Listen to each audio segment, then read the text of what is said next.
Welcome to the AWS Report. I'm Jeff Barr. Today I'm speaking with John Smiley, Principal Database Engineer on the Amazon Relational Database Service. Welcome. Hi, Jeff. Thanks for having me. So let's talk about the brand new provisioned IOPS feature.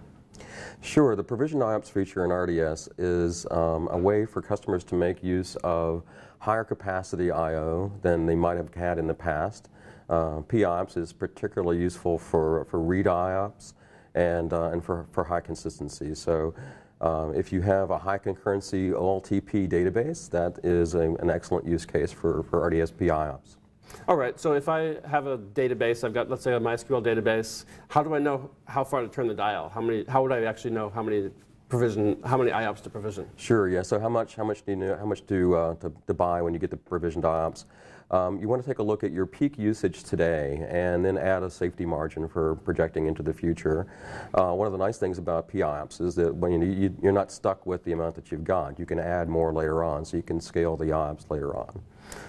Okay. And it's an online operation, so you can continue to operate while the IOPS are being scaled. So if I provision a certain level of IOPS and I later decide, well, my application is so successful, I'm getting more users, more customers than I expected, I can simply increase the provisioning and exactly, yeah. So you can add IOPS the same way you add storage.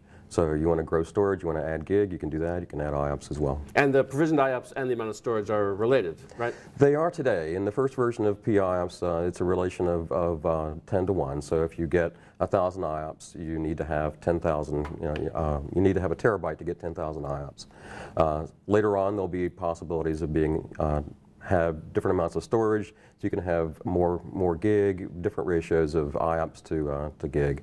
So that's coming in the future, and we're looking forward to it. Sure. Now, what kind of applications would you say are the best fit for a provisioned IOPS model? OLTP databases, especially high transaction throughput OLTP databases, particularly, so if you're read heavy, you're going to really have a great experience with RDS PIOPS.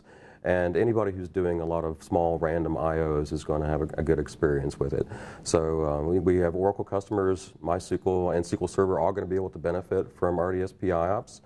And those customers, the vast majority of them are running OLTP. Okay, sounds great. Okay, John, well, really appreciated you taking the time to come by and speak with us today. Thanks so much. Thank you very much, Jeff. This has been the AWS Report, and I'm Jeff Barr.